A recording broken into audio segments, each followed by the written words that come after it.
Morning dear students. इस video के अंदर हम बात करने वाले हैं रोटेशनल डायनामिक्स जो चैप्टर है उसके न्यूमेरिकल्स की। देखो, आपकी 11th 12th की फिजिक्स के अंदर अगर सबसे ज़्यादा टफ चैप्टर माना जाता है न्यूमेरिकल्स के पर्सपेक्टिव से तो वो है रोटेशनल डायनामिक्स। तो देखो, इस चैप्टर को मैं ऐसे करने वाला हूँ, हम ऐसे करने वाले हैं जैसे हमने पहले कभी नहीं किया। बिल्कुल सिंपल इसके न्यूमेरिकल्स बनाने वाले हैं। और आप में से अगर कोई बच्चा सीकर कोटा में स्टडी किया हो या कर रहा है तो उसको पता होगा कि वहाँ के टीचर्स क्या बोलते हैं कि अगर रोटेशनल डायनेमिक्स के क्वेश्चंस आपको आसान लगने लगे तो इसका मतलब आप सब कुछ सीख सकते हो। चलो, अब देखो, थ्योरी में आपको नहीं बताने वाला। मैं ये मान के चल रहा हूं कि आपको थ्योरेटिकल नॉलेज इस चैप्टर की है। मैं सिर्फ बताने वाला हूं कि कैसे न्यूमेरिकल्स को हम टैकल कर सकते हैं। तो अब मैं ये नहीं बताने वाला मोमेंट ऑफ इनर्शिया का फॉर्मूला ये होता है, ये होता है। फटाफट बताऊंगा, सीधा क्वेश्चंस पे आएंगे। कॉन्सेप्ट बताऊंगा, कैसे कॉन्सेप्ट अप्लाई करने हैं। तो पहले इनर्शिया की बात होगी, फिर टॉर्क, रोटेशनल मोशन की बात होगी, एंगुलर मोमेंटम की बात होगी, रोलिंग की बात होगी। इन सब पे मिक्स क्वेश्चंस भी होंगे, ठीक है। चलो, सबसे पहले मोमेंट ऑफ इनर्शिया फटाफट बता रहा हूं। मोमेंट ऑफ इनर्शिया का फॉर्मूला क्या होता है? I = mr² for a particle. और अगर बॉडी की बात करते हैं तो बॉडी के लिए भी मोमेंट ऑफ इनर्शिया हमने निकाल रखा है, जैसे डिस्क का mr²/2, रिंग का mr², एंड होलोस्फीयर, सिलेंडर, सबका मोमेंट ऑफ इनर्शिया हम ऑलरेडी फाइंड आउट कर चुके हैं। फिर दो थ्योरम्स इसमें आती है, perpendicular axis theorem, parallel axis theorem, जो हमें क्या बताती है? Perpendicular axis theorem 2 dimensional body के लिए हम यूज करते हैं। क्या बोलती है वो? IZ = IX + IY। और पैरेलल एक्सिस थ्योरम क्या कहती है कि किसी भी पैरेलल एक्सिस के अलोंग मोमेंट ऑफ इनर्शिया क्या होता है? सेंटर ऑफ मास के along moment of inertia plus mass of body और rotational axis and centre of mass से जाने वाली एक्सिस के बीच की परपेंडिकुलर डिस्टेंस के स्क्वायर के समेशन के इक्वल। तो थ्योरी में आपको नहीं बताने वाला, मैं ये कंसीडर कर रहा हूं कि आपको ये सब कुछ आता है। और क्या पता है अपने को पता है कि सबसे इंपॉर्टेंट बात, मोमेंट ऑफ इनर्शिया किसी एक्सिस के अलोंग हम डिफाइन करते हैं। वही टॉर्क वगैरह वो पॉइंट के अलोंग हम डिफाइन करते हैं। तो मोमेंट ऑफ इनर्शिया एक्सिस के अलोंग हमेशा डिफाइन होता है। और सबसे लास्ट बात, moment of inertia scalar quantity है, तो ये नॉर्मल समेशन के रूल्स को फॉलो करेगी। समझ गए? चलो करें भी इसके क्वेश्चंस, कॉन्सेप्ट जिससे आपके बिल्ड हो वैसे क्वेश्चंस हम करने वाले हैं।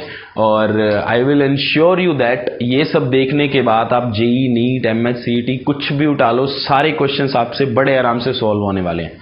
चलो शुरू करते हैं भाई। ले भाई, करते हैं बोर्ड को साफ। चलो पहले, ठीक है, सिंपल क्वेश्चन से। अब वो वाले क्वेश्चंस भी नहीं मैं बताने वाला। हाँ जी, मास इतना है, रेडियस इतना है, बताओ भी मोमेंट ऑफ इनर्शिया क्या होगा, फॉर्मूले में वैल्यू रखो, आंसर निकलेगा। वो क्वेश्चंस भी मैं नहीं बताने वाला, वो तो सीधा फॉर्मूले में वैल्यू बेस्ड ही तो पुट करनी है। रेडियस सेंटीमीटर में होगी तो मीटर में बदल लेना, मास ग्राम्स में दे रखा है तो उसको किलोग्राम में बदल लेना, एंड मतलब समझ गए आप। चलो पहला क्वेश्चन हमारे पास, देखो एक डिस्क है, ये उसकी खुद की एक्सिस है, ठीक है। हमें फाइंड करना है इस एक्सिस के अलोंग मोमेंट ऑफ इनर्शिया। हमारे पास क्या है? एक रिंग, और उस रिंग के ये एंड से जाने वाली एक्सिस के along moment of inertia find out करना है। तो कैसे फाइंड करेंगे? देखो, इस एक्सिस के अलोंग मोमेंट ऑफ इनर्शिया क्या होता है वो हमें पहले से ही पता है। डिस्क है तो mr²/2, लेकिन मुझे इसके सेंटर ऑफ मास से जाने वाली एक्सिस के अलोंग मोमेंट ऑफ इनर्शिया नहीं निकालना, मुझे निकालना है इसके पैरेलल एक्सिस जो है, जो इसके एज से जा रही है, उसके अलोंग मोमेंट ऑफ इनर्शिया निकालना है। तो इसमें क्या परपेंडिकुलर एक्सिस थ्योरम लगाऊं? अरे नहीं, पैरेलल एक्सिस की बात हो रही है, तो पैरेलल एक्सिस थ्योरम हमें लगानी पड़ेगी। तो पैरेलल एक्सिस थ्योरम लगा दो। इस एक्सिस को मैं नेम दे देता हूं AA'। तो क्या लिखूंगा मैं? IAA' = ICM + MD²। ICM centre of mass about the axis which is passes through center of mass, mr²/2 हमें पहले से ही पता है, plus mass of body into D. D क्या? Perpendicular distance between this axis and this axis क्या होगी ये परपेंडिकुलर डिस्टेंस? अरे रेडियस ही तो होगी, तो एम आर स्क्वायर बाई 2, दोनों को ऐड करोगे तो एम आर स्क्वायर हमारा आंसर आ जाएगा। अब जरूरी नहीं वो डिस्क के लिए बोलेगा, वो एक रोड के लिए बोल सकता है, एक सिलेंडर के लिए बोल सकता है। मतलब जब भी हमें किसी पैरेलल एक्सिस के along moment of inertia find out करना होगा तो पैरेलल एक्सिस थ्योरम आप लगा देंगे। और parallel axis theorem 2 dimensional 3 dimensional दोनों बॉडीज के लिए हम यूज कर सकते हैं, बट परपेंडिकुलर एक्सिस थ्योरम सिर्फ और सिर्फ 2 डायमेंशनल बॉडी के लिए ही सॉरी हाँ 2 डायमेंशनल बॉडीज के लिए ही यूज होती है। Perpendicular axis theorem 2 dimensional bodies के लिए ही यूज होती है। चलो एक और क्वेश्चन देखेंगे। धीरे धीरे डिफिकल्टी का लेवल, कॉन्सेप्ट क्लैरिटी बढ़ती जाएगी। देखो बहुत फेमस क्वेश्चन है ये, हमारे पास है ring of mass m, ring of mass m and radius r। ठीक है, हमें बताना है इसमें find moment of inertia about this axis. Ring पड़ी है सामने, रिंग पड़ी है सामने, और उसके ऐसे ये डायामीटर के along moment of inertia find करना है। अब देखो हमें रिंग का मोमेंट ऑफ इनर्शिया पता है जो इसके सेंटर से जाती है एक्सिस, उसके अलोंग पता है। मतलब ये अगर रिंग है तो इसके सेंटर से ये वाली जो एक्सिस जाएगी उसके अलोंग मोमेंट ऑफ इनर्शिया क्या होगा वो हमें ऑलरेडी पता है। वो क्या होता है? M R square. तो ये जेड एक्सिस है तो इसको मैं आई जेड लिख देता हूं। मतलब इस एक्सिस के अलोंग मोमेंट ऑफ इनर्शिया क्या है ये हमें ऑलरेडी पता है, लेकिन हमें डायामीटर के अलोंग मोमेंट ऑफ इनर्शिया निकालना है। ठीक है, तो मैं यहां पे 2 डायामीटर चूज कर लेता हूं। देखो आप बोलोगे सर इस एक्सिस के अलोंग मोमेंट ऑफ इनर्शिया निकालना है, इधर क्यों कंसीडर कर रहे हो? रुक जाओ बताता हूं, पता लगेगा भी आपको। तो देखो ये एक एक्सिस, ये दूसरी एक्सिस, ये दोनों एक्सिस जो हैं इसको मैं एक्स एक्सिस जैसे मान लेता हूं, इसको वाई एक्सिस जैसे मान लेता हूं। तो ये दोनों एक्सिस एक ही प्लेन में है और जेड एक्सिस परपेंडिकुलर है, तो इसमें हम परपेंडिकुलर एक्सिस थ्योरम लगा सकते हैं क्योंकि 2 एक्सिस म्यूचुअली परपेंडिकुलर है, सेम प्लेन में लाई कर रही है, और थर्ड एक्सिस इसके परपेंडिकुलर है। तो परपेंडिकुलर एक्सिस थ्योरम क्या कहती है कि जो एक्सिस परपेंडिकुलर है उसके along moment of inertia, plane के अंदर जो 2 एक्सिस है उसके अलोंग मोमेंट ऑफ इनर्शिया के सम के इक्वल होगा। तो परपेंडिकुलर एक्सिस थ्योरम यही कहती है, लिख दीजिए। अब आई जेड इसकी वैल्यू हमें पहले से पता है, moment of inertia along Z axis M R square लिख दिया। अब आई एक्स के अलोंग जो मोमेंट ऑफ इनर्शिया होगा वही आई वाई के अलोंग भी होगा, क्योंकि मोमेंट ऑफ इनर्शिया में क्या बताता है, क्या बताता है? अरे एबिलिटी बताता है ना अपनी रोटेशनल मोशन को मेंटेन रखने की। जैसे जो काम इनर्शिया करता है ट्रांसलेशनल मोशन में, मतलब मोशन को मेंटेन रखने की एबिलिटी, वही काम करता है moment of inertia rotational motion में, अपनी रोटेशनल मोशन को मेंटेन रखने की एबिलिटी। तो अब तुम देखो डायामीटर ये है, डायामीटर ये है, तुम इसको वाई एक्सिस के अलोंग घुमाओ चाहे एक्स एक्सिस के अलोंग घुमाओ, दोनों कंडीशन में सेम एफर्ट ही लगने वाला है। दोनों कंडीशन में जो टेंडेंसी है इसकी रोटेशन को मेंटेन रखने की सेम ही तो है। तो I x and I Y दोनों की वैल्यू सेम ही होने वाली है। तो मैं इसको 2 इंटू आई एक्स लिख देता हूं। तो I X plus I X 2 I X, sorry Y लिख देता हूं क्योंकि आई वाई निकालना है। तो I X equals to I Y है, तो इसलिए मैंने आई एक्स को आई वाई से रिप्लेस कर दिया, दोनों ऐड करेंगे, अब ये डिवाइड में आ जाएगा। Then you will get I Y equals to M R square by 2। तो इस तरह से परपेंडिकुलर एक्सिस हम थ्योरम यूज कर सकते हैं। क्वेश्चन के अंदर वो मास रेडियस की वैल्यूज दे सकता है, पुट करोगे आंसर आ जाएगा। चलो एक और क्वेश्चन करते हैं, कॉन्सेप्ट आगे बिल्ड करते हैं, एक लेवल और बढ़ते हैं। मोमेंट ऑफ इनर्शिया क्या है? स्केलर के वेक्टर, अरे स्केलर है, स्केलर है, ठीक है। तो इस पे बेस्ड एक थोड़ा सिंपल क्वेश्चन, एक कटिंग वाला क्वेश्चन, 2 क्वेश्चन करेंगे। सबसे पहले भाई साहब एक डिस्क है, ये उसकी एक्सिस है जो सेंटर ऑफ मास से जा रही है, इसके अलोंग डिस्क रोटेट कर रही है, डिस्क का मास m है, रेडियस r है। यहां पे मैंने एक m मास का जो पार्टिकल है जस्ट यहां पे क्या रख दिया जी, बिल्कुल एंड पे बॉडी का मोमेंट ऑफ इनर्शिया। अब क्या होगा? क्या होगा moment of inertia? Scalar quantity है यार, कोई फर्क नहीं पड़ता, स्केलर क्वांटिटी है, कुछ नहीं है, ऐड कर दो। पहले मोमेंट ऑफ इनर्शिया क्या था? जब मास नहीं रखा था, डिस्क है ये, तो mr²/2। अब कितना हो जाएगा? अब कितना हो जाएगा? डिस्क का moment of inertia plus particle का मोमेंट ऑफ इनर्शिया। पार्टिकल का मोमेंट ऑफ इनर्शिया किस एक्सिस के अलोंग होगा?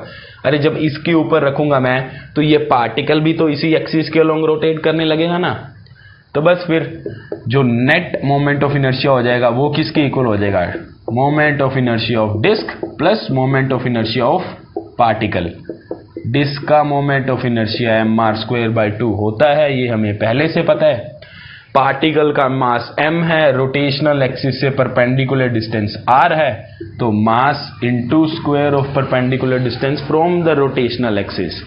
खत्म, ऐड करो, आपका काम 3/2 mr²। सेकंड क्वेश्चन, इसमें लगेगा भाई आपका दिमाग, इसमें लगेगा भाई आपका दिमाग। Moment of inertia is a scalar quantity. इस पे एक और क्वेश्चन। अगेन मैंने एक डिस्क ले लिया, दिस इज अ डिस्क, ये एक्सिस, रोटेशनल एक्सिस जो इसके सेंटर ऑफ मास से जा रही है, समझ गए? डिस्क है, मान लो ऐसे, मान लो ये डिस्क है, ये कैसे भी मान लो, ऐसे मान लो, चलो ये डिस्क है और ये वाली एक्सिस बनी हुई है, 3D में दिखा नहीं सकता ना, तो समझ गए ना आप, सेंटर से जाने वाली है। मास है इसका m, रेडियस है इसकी r। क्या किया भाई? इस डिस्क से मैंने एक छोटी डिस्क ऐसे करके, देखो ये ली, कट एंड थ्रो, इतना पार्ट है जो कट किया, मतलब डिस्क के अंदर एक और डिस्क कट करी जो सेंटर ऑफ मास से जा रही थी और इधर पेरिफेरी को टच कर रही थी। कट किया, फेंक दिया, कट किया, फेंक दिया। तो जो हमारे पास अब डिस्क बचेगी वो कैसी बचेगी?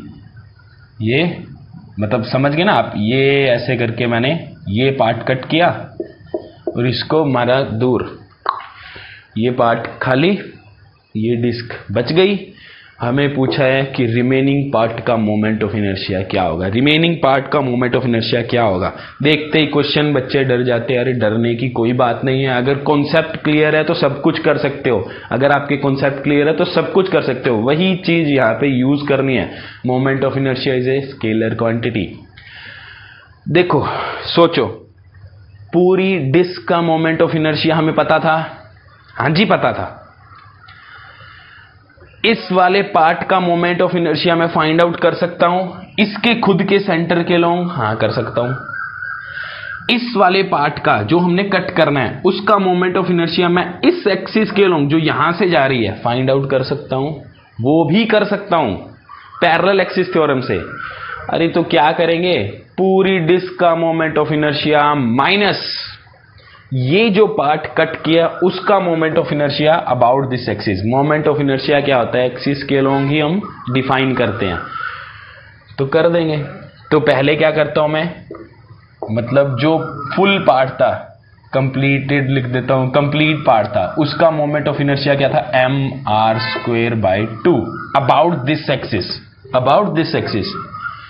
अब मुझे ये जो पार्ट मैंने कट किया है उसका मोमेंट ऑफ इनर्शिया निकालना है, इस एक्सिस के अलोंग नहीं, इस एक्सिस के अलोंग, ताकि मैं इसको इसमें से माइनस कर सकूं और बचे हुए पार्ट का मोमेंट ऑफ इनर्शिया मुझे मिल सके। चलो पहले तो भाई इस पार्ट का तुम्हें मास निकालना, चलो वो बाद में निकालते हैं। मोमेंट ऑफ इनर्शिया ऑफ जो कट किया वो वाला पार्ट, इस एक्सिस के अलोंग क्या होगा? इसका मास हम कंसीडर कर लेते हैं m डैश, क्योंकि m तो पूरी रिंग का मास था, इसका मास हमें पता नहीं, मैंने m डैश लिख दिया। इसकी रेडियस कितनी होगी? देखो ये पूरी r, तो ये रेडियस कितनी होगी? r/2। तो m डैश r/2/2, समझ में आया? डिस्क का मोमेंट ऑफ इनर्शिया क्या होता है? mr²/2। अब ये जो कट की डिस्क मैंने, इसका मास कितना है? m डैश, इसकी रेडियस कितनी है? r/2/2, mr²/2, m r radius of this part, square/2 हो गया। क्या बनेगा ये m dash R square by 4। अब m डैश फाइंड कर लूं मैं। m डैश कैसे फाइंड करूंगा? m डैश कैसे फाइंड करूंगा? देखो पूरी रिंग का मास कितना है m। पूरी रिंग कितना है? पूरी रिंग कितना एरिया कवर कर रही थी? पाई आर स्क्वेयर। तो पाई आर स्क्वेयर एरिया का मास कितना है m। Pi R square area का मास कितना है m। तो यूनिट एरिया का मास कितना होगा m upon pi R square. लेकिन मुझे कितने पार्ट का मास चाहिए? मुझे चाहिए इस पार्ट का मास। इस पार्ट का एरिया कितना होगा? Pi R by 2 square.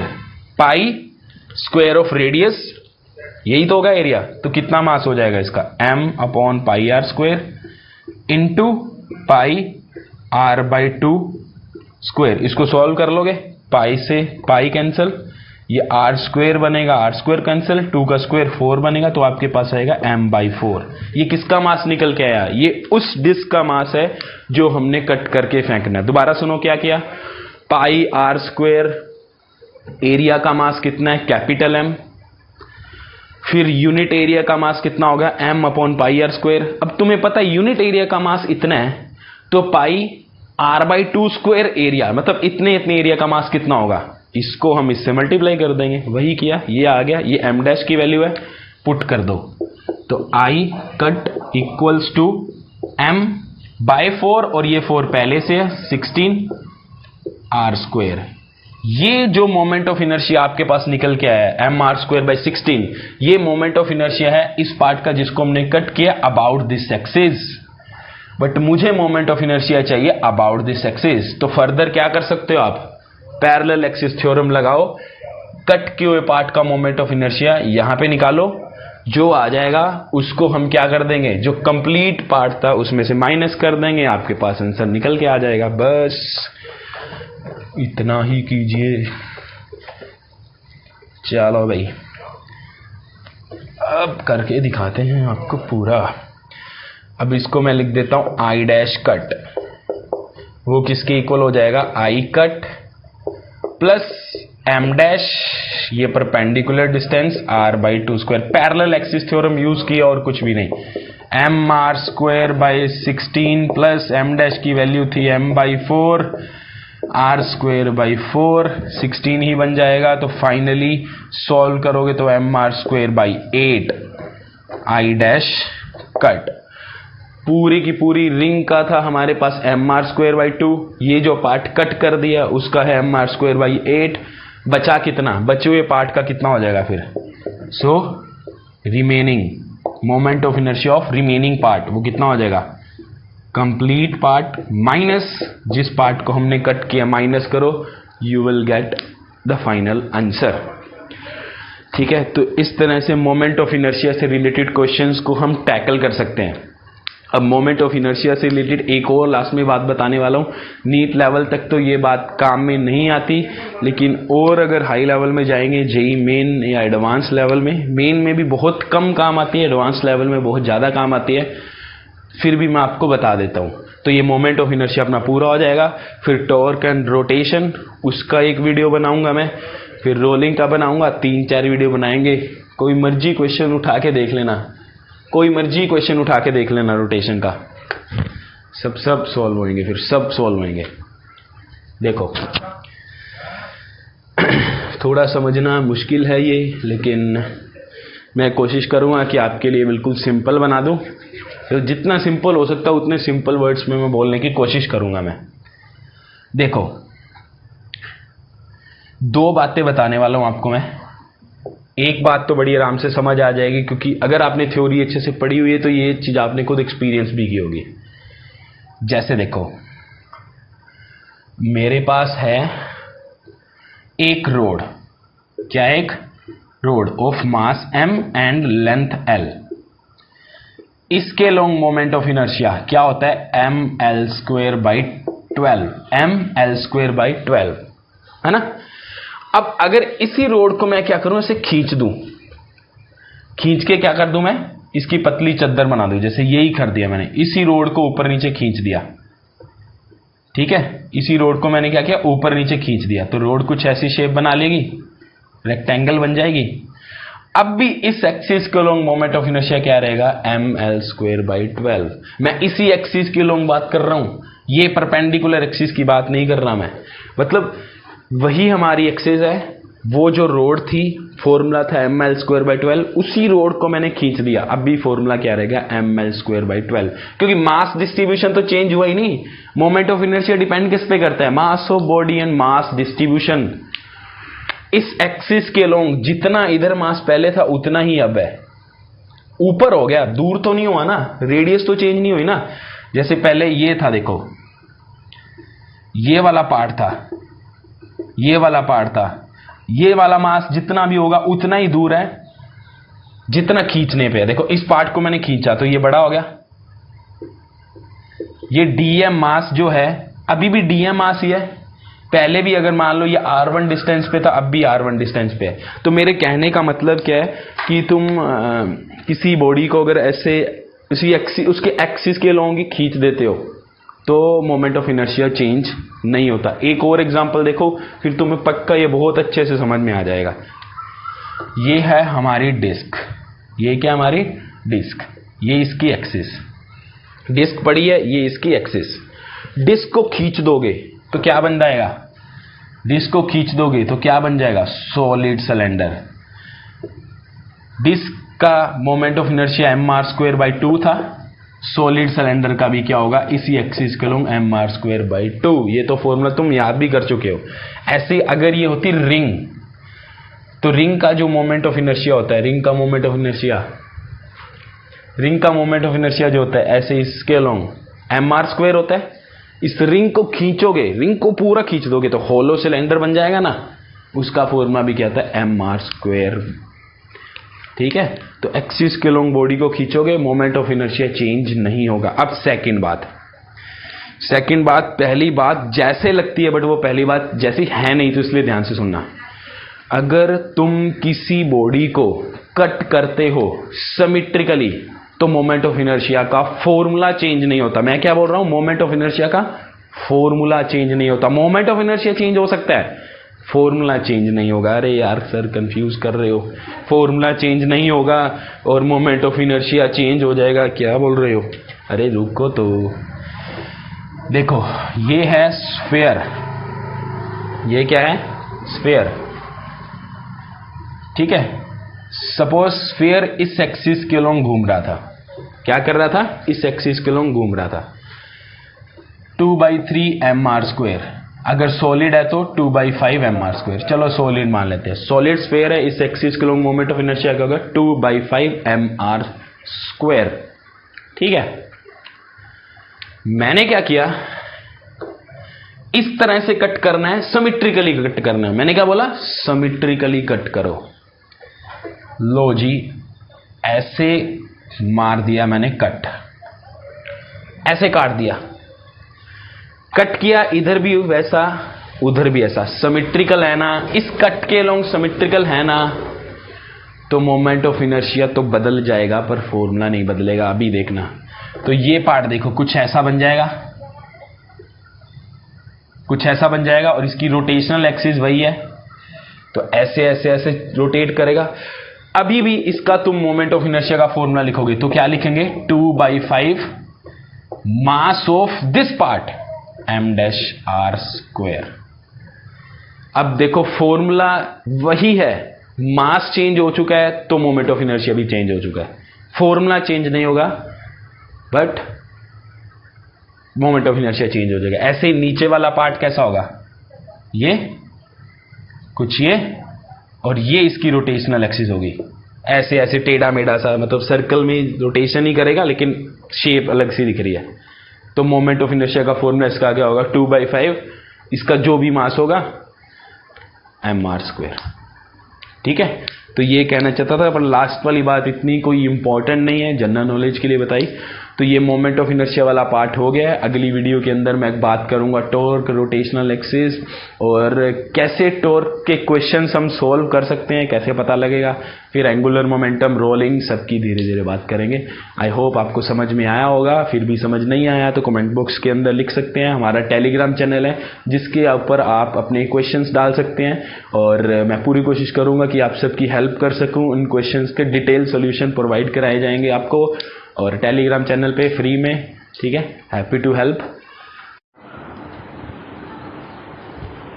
Hello dear students, last video के अंदर हमने मोमेंट ऑफ इनर्शिया को बहुत अच्छे से सीख लिया था कि कैसे उसके क्वेश्चंस को हम टैकल कर सकते हैं। इस वीडियो के अंदर हम रोटेशन वाला पार्ट करने वाले हैं आगे, जिससे मेन टॉर्क और रोटेशनल मोशन और इक्वेशंस ऑफ रोटेशनल मोशन उसके बारे में डिस्कस करने वाले हैं। और अगले वीडियो के अंदर हम न्यूमेरिकल्स करने वाले हैं एंगुलर मोमेंटम और रोलिंग और बचे हुए पार्ट्स के बारे में। देखो, तो ये इक्वेशंस ऑफ मोशन होती हैं, आपने थ्योरी के अंदर पढ़ी हुई है। जैसे ट्रांसलेशन मोशन के अंदर इक्वेशंस ऑफ मोशन थी, सेम वही एनालॉजी वाली रोटेशन के अंदर भी होती है। जैसे उसमें थी v equals to U plus A T, इसके अंदर omega equals to omega naught plus alpha T. तो इस तरह से सारी इक्वेशंस ऑफ मोशन होती है। मैं ये कंसीडर कर रहा हूँ कि आपको थ्योरी अच्छे से आती है, न्यूमेरिकल में आपको डिफिकल्टी आती है। तो न्यूमेरिकल सिखाना मेरा मेन मोटिव है। ये जो 3-4 वीडियोस अपलोड मैं करने वाला हूँ रोटेशन की, उसकी हेल्प से। तो ये 20-20, 25-25 मिनट की 4 वीडियोस करोगे, सारे कॉन्सेप्ट क्लियर हो जाएंगे। और कोई भी क्वेश्चन आप उठा के देख लेना, जेई नीट, एमएचसीटी, आपके टेक्स्ट बुक का सब क्वेश्चंस बड़े आराम से सॉल्व हो रहे होंगे आपसे, क्योंकि कॉन्सेप्ट आते हैं तो आपको सब कुछ आता है। तो फिर किसी मर्जी बुक से आ जाए, कोई मर्जी क्वेश्चंस आ जाए, क्या दिक्कत है ना, है ना। तो इनमें याद जो चीज मतलब ध्यान रखने वाली है वो मैं आपको बताता हूं, जो न्यूमेरिकल्स गलत करवाती है। नंबर 1, इक्वेशंस ऑफ मोशन हमें कब यूज करनी है। देखो, इक्वेशंस ऑफ मोशन हमें तब यूज करनी है जब बॉडी के अंदर एक्सेलरेशन कांस्टेंट हो। और रोटेशनल मोशन की इक्वेशंस की बात करें तो रोटेशनल एक्सेलरेशन जो है, एंगुलर एक्सेलरेशन, वो जब कांस्टेंट होगा या जीरो होगा, then we can use equation of rotational motion. अगर एक्सेलरेशन कांस्टेंट नहीं है, वो वेरी कर रहा है, तो आप इन इक्वेशंस को यूज नहीं कर सकते। तब आपको क्या करना पड़ेगा, फंडामेंटल फॉर्मूले जो है एक्सेलरेशन एंगुलर वेलोसिटी का, उसको ही यूज करना पड़ेगा एंड इंटीग्रेशन या डिफरेंशिएशन की हेल्प से फर्दर सॉल्व होगा, ठीक है। और अब मैं सिंपल क्वेश्चंस करवाने वाला नहीं हूं कि इनिशियल एंगुलर स्पीड 0 है, बाद में एंगुलर स्पीड 2 रेवोल्यूशन पर सेकंड हो गई, बोलो एंगुलर एक्सेलरेशन कितना, इतने सेकंड बाद। अरे वो तो वैल्यूज रखनी है, सॉल्व करना है, बहुत सिंपल वाला काम है। ध्यान रखने वाली बात क्या है, जैसे आपको दे दिया फाइनल एंगुलर वेलोसिटीज 4 रेवोल्यूशन पर मिनट, तो इसको तुम रेडियन पर सेकंड में कन्वर्ट कर लेना। आपको पता होना चाहिए 1 रेवोल्यूशन का मतलब क्या होता है, 2 पाई रेडियन, है ना। अरे एक सर्कल पूरा हो गया, एक रेवोल्यूशन पूरा हो गया, तो कितना एंगल चल जाता है, 2 पाई रेडियन। और 1 मिनट में कितने सेकंड होते हैं, 60 सेकंड्स। कन्वर्ट करना बस आपको आना चाहिए। तो इसको रेडियन पर सेकंड में कन्वर्ट करूंगा, मतलब ऐसा यूनिट सिस्टम में कन्वर्ट करूंगा, तो क्या बनेगा, 4 इंटू 2 पाई। 4 रेवोल्यूशन में कितना रेडियन, 4 इंटू 2 पाई रेडियन। और मिनट को सेकंड में कन्वर्ट करोगे तो 60, ये रेडियन पर सेकंड में कन्वर्ट हो गया। तो इस चीज का आपको मेन ध्यान रखना है, रेवोल्यूशन पर मिनट, रेवोल्यूशन पर आवर को रेडियन पर सेकंड यानी ऐसे यूनिट सिस्टम में कन्वर्ट करना आपको आना चाहिए। आगे, अब एंगुलर एक्सेलरेशन कांस्टेंट है, ये इक्वेशंस यूज करो, सॉल्व कर लो। बिल्कुल वैसा ही है जैसे तुम इक्वेशंस ऑफ मोशन 9th में करके आए थे, 11th में भी किया है। इसमें रोटेशनल इक्वेशन हो जाएंगी, सब पैरामीटर, सब जो टर्म्स है रोटेशन की रिस्पेक्ट में आ जाएंगे। अब मान लो ये दिया हुआ है, एक्सेलरेशन इक्वल्स टू 4t, बताओ भाई एंगुलर स्पीड या एंगुलर वेलोसिटी। तो इस टाइप, अगर इस टाइप में दे रखा है एक्सेलरेशन, तो भाई इक्वेशन ऑफ मोशन यूज मत कर लेना, because acceleration, angular acceleration is the function of time, it is not constant here. और अगर ये कांस्टेंट नहीं है तो तुम ये इक्वेशन ऑफ मोशन यूज नहीं कर सकते। आगे आपको जो निकालना है उसके अकॉर्डिंग चलना पड़ेगा। अल्फा से ओमेगा निकालना है सपोज, तो कैसे निकालोगे, अल्फा को क्या लिख सकता हूं मैं, D omega by D T 4t। अब ओमेगा कैसे निकलेगा, 4t dt। ओमेगा निकालना है इंटीग्रेशन कर दो, ओमेगा 4t dt निकल जाएगा। कितने सेकंड पे निकालना है वो क्वेश्चन में गिवन होगा। मान लो बोलेगा 4 सेकंड, तो जो भी टाइम लिमिट दी होगी वो आप यूज कर लोगे। इंटीग्रेशन आपको करना आता ही है तो फाइनल एंगुलर स्पीड निकल जाएगी। वहीं मान लो ये दे रखा है omega equals to 6t²। Acceleration निकालने की बात करेगा तो क्या कर देंगे, एक्सेलरेशन निकल जाएगा d ओमेगा बाई dt से, डिफरेंशिएट कर दोगे इसका, एंगुलर एक्सेलरेशन निकल जाएगा। फिर जो टाइम बोलेगा कितने सेकंड पे बताओ एंगुलर एक्सेलरेशन कितना होगा, वो टाइम की वैल्यू रख दोगे। और वही इसी फंक्शन से अगर एंगुलर डिस्प्लेसमेंट निकालने की बात करेगा तो क्या करेंगे, तो इंटीग्रेशन यूज करना पड़ेगा। ओमेगा क्या होता है, एंगुलर वेलोसिटी होती है d थीटा बाई dt। अब वही dt इधर चला जाएगा, फिर इंटीग्रेशन कर देंगे, थीटा का फंक्शन निकल जाएगा। फिर जितने थीटा पे जितने टाइम पे हमें थीटा निकालने की बात की हुई है वो टाइम रख देंगे, सॉल्व कर लेंगे, you will get your result. तो इस तरह से टैकल करना है रोटेशनल इक्वेशन की मोशन को, ठीक है। इसको मैंने बहुत ज़्यादा अच्छे से नहीं बताया क्योंकि सिंपल पार्ट है, ये तुम करके आ रहे हो ट्रांसलेशन मोशन के अंदर, बस एनालॉजी सेम लगी है। अब बात करते हैं अपने टॉर्क की। टॉर्क के क्वेश्चंस कैसे आएंगे, कैसे उनको सॉल्व करना है। देखो टॉर्क आपने थ्योरी में पढ़ा हुआ है, क्या होता है, torque equals to r cross f या फिर परपेंडिकुलर डिस्टेंस इनटू f, दो फॉर्मूले होते हैं। और टॉर्क किसी पॉइंट के अबाउट फाइंड आउट किया जाता है, जैसे मोमेंट ऑफ इनर्शिया एक एक्सिस के लॉन्ग फाइंड किया जाता था, टॉर्क एक पॉइंट के अबाउट फाइंड किया जाएगा और उस पॉइंट को हम एज ए ओरिजिन लेंगे, ठीक है, आर एफ साइन थीटा या फिर परपेंडिकुलर डिस्टेंस इनटू एफ, ये टॉर्क का फॉर्मूला होता है। अब सिंपल क्वेश्चंस, आर की वैल्यू दे देगा, एफ की वैल्यू दे देगा, थीटा की वैल्यू बोल देगा, टॉर्क निकालो, तुम निकाल लोगे। परपेंडिकुलर डिस्टेंस दे देगा उस पॉइंट से जिससे हमें टॉर्क निकालना है, एफ की वैल्यू दे देगा तो भी तुम रख के निकाल लोगे, कोई बड़ी बात नहीं है। वैल्यूज पुट करोगे, फॉर्मूले में आंसर निकलेगा, कोई बड़ी बात नहीं है। चलो फिर बड़ी बात वाले क्वेश्चंस कौन से हैं ये देखना भाई। इसके अंदर आपको लगाना पड़ेगा आपका दिमाग। बहुत ही फेमस क्वेश्चन है, सब जगह करवाया जाता है क्योंकि ये जो क्वेश्चन है पूरा कॉन्सेप्ट क्लियर कर देता है। तो यही क्वेश्चन मैं आपको करवाने वाला हूं। क्वेश्चन क्या है, देखो ये कोई थ्रेड है, ठीक है, इस थ्रेड के साथ में नीचे यहां पे कोई बॉडी है वो टांग रखी है, समझ में आ रहा है। जैसे मान लो ये बॉडी है जो रोल कर सकती है, इसके ऊपर मैंने बहुत सारे ऐसे धागा बांधा और ऊपर टांग दिया ऐसे। जब मैं इसको रिलीज करूंगा तो ये फिर मार्कर कैसे गिरेगा, ऐसे रोल करता हुआ ना, रोल करता हुआ ऐसे नीचे गिरेगा। मतलब रोटेशनल मोशन भी होगी, ट्रांसलेशन मोशन भी होगी। हमें फाइंड करना है कि जब ये ऐसे रोल करते हुए नीचे जाएगा तो इसका एक्सेलरेशन क्या होगा, इसका एक्सेलरेशन क्या होगा। सबसे पहले आप एग्जाम रूम में बैठे होगे, आपको कॉन्सेप्ट पता लगना चाहिए ना कि कौन से चैप्टर का है, तो आप अपना दिमाग लगाओगे, हाँ जी भी ये बॉडी है, इसके साथ धागा बंधा हुआ है, अगर मैं इसको जस्ट रिलीज करूंगा तो ये कैसे नीचे गिरेगा, अरे ऐसे ही नीचे गिरेगा ना। तो यहाँ पे तो भाई रोलिंग हो रही है, रोलिंग का मतलब क्या है, translation motion plus rotational motion. हाँ जी भी चैप्टर 7 रोटेशनल मोशन वाले चैप्टर की बात हो रही है, हाँ जी उसकी बात हो रही है। चलो आगे सॉल्व करते हैं, देखते हैं क्या बनेगा।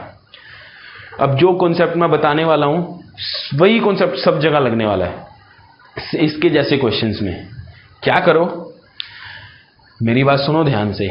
सबसे पहले ट्रांसलेशनल मोशन के साथ डील कर लो, फिर रोटेशनल मोशन के साथ में डील कर लो, और दोनों के बीच जो रिलेशन होता है उसका यूज कर लो। रिलेशन क्या होता है, प्योर रोलिंग हो रही है तो A equals to alpha R, V equals to omega R, वो फॉर्मूला अपने दिमाग से, क्योंकि सब जगह कई जगह ये वाले फॉर्मूले भी हल्के फुल्के मॉडिफाई करने पड़ते हैं, तो अपने दिमाग से ये फॉर्मूला यूज कर लेना है, आपके पास आपका डिजायर रिजल्ट निकल के आएगा। हम तो मोशन ऑब्जर्व कर रहे हैं भाई, जो मोशन हो रही है उसी को स्टडी कर रहे हैं। तो सबसे पहले क्या करते हैं, अपने ट्रांसलेशनल इक्वेशन को लिखने की कोशिश करते हैं। फ्री बॉडी डायग्राम आप सबको आते ही होंगे, बस उसकी हेल्प से। तो ये हमारा सिलेंडर, इसके ऊपर लगने वाले फोर्सेस आइडेंटिफाई करते हैं। पहले कौन कौन से फोर्सेस लग रहे हैं। नंबर 1, थ्रेड के साथ बांधा हुआ है, थ्रेड के साथ बांधा हुआ तो टेंशन फोर्स लगेगा ही लगेगा। दूसरा, अरे इसका मास है, सपोज रेडियस आर है, मास है तो mg तो लगेगा ही लगेगा। कोई और फोर्स लग रहा है? नहीं लग रहा जी। और ये ए एक्सेलरेशन से नीचे आ रहा है। कितनी एक्सेलरेशन से? हमने लेट किया ए एक्सेलरेशन से नीचे आ रहा है, जिसे हमें फाइंड आउट भी करना है। तो ट्रांसलेशन इक्वेशन को कैसे लिखेंगे? फोर्स इक्वेशन हम कैसे लिखते हैं? Net force equals to mass into acceleration.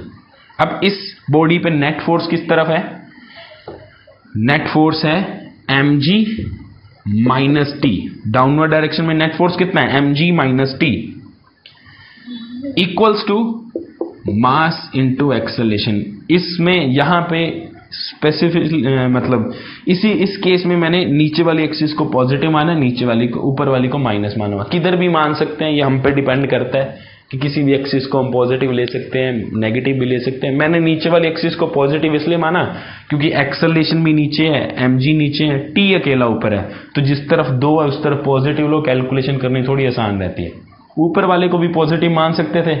उस कंडीशन में हम क्या लिखते? फिर net force t minus mg equals to mass into minus A, क्योंकि बॉडी का एक्सेलरेशन नीचे है, नीचे वाली डायरेक्शन माइनस होती है। Acceleration is a vector quantity, तो माइनस ए आता। सॉल्व करके फिर यही निकल के आना था।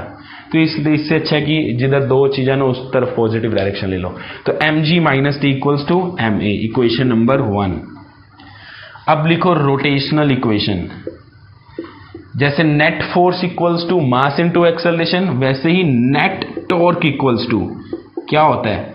Moment of inertia into angular acceleration. पता है ना, जो काम मास करता है ट्रांसलेशन मोशन में, वो काम करता है moment of inertia in rotational motion. जो काम करता है एक्सेलरेशन इन ट्रांसलेशन मोशन, वो काम करता है angular acceleration in rotational motion. जो काम उधर फोर्स करता है इधर टॉर्क करता है। लिख दिया। देखो भाई, टॉर्क कौन बना रहा है? ये mg इस रोलिंग बॉडी को रोटेट करवा सकता है क्या? अरे ये सेंटर से ही इसको रोटेट होना है और सेंटर पे ही फोर्स लगा दे। अरे ये नीचे तो इसको खींच सकता है लेकिन इसको घुमा नहीं सकता। तो इसके कारण तो कोई टॉर्क बन नहीं सकता। तो टॉर्क बन किसके कारण सकता है? फिर सिर्फ टेंशन के कारण। टेंशन फोर्स, जो टेंशन फोर्स है, देखो जो टेंशन फोर्स है वो ही इसको क्या करवा रहा है? रोल करवा रहा है। तो नेट टॉर्क क्या हो जाएगा? नेट टॉर्क का formula torque due to tension, और टॉर्क का फॉर्मूला क्या होता है? फोर्स इनटू परपेंडिकुलर डिस्टेंस, जिस पॉइंट के अबाउट ये रोटेट कर रहा है। परपेंडिकुलर डिस्टेंस क्या आएगी? Radius equals to I alpha. इसके बाद क्या करो? अब हमें क्योंकि एक्सेलरेशन फाइंड आउट करना है, हमें एंगुलर एक्सेलरेशन नहीं चाहिए। प्योर रोलिंग के केस में क्या होगा? a equals to alpha R होता है, तो alpha equals to a by R आएगा। वैल्यू रख दो भाई, यहां पर वैल्यू रखोगे तो क्या बनेगा?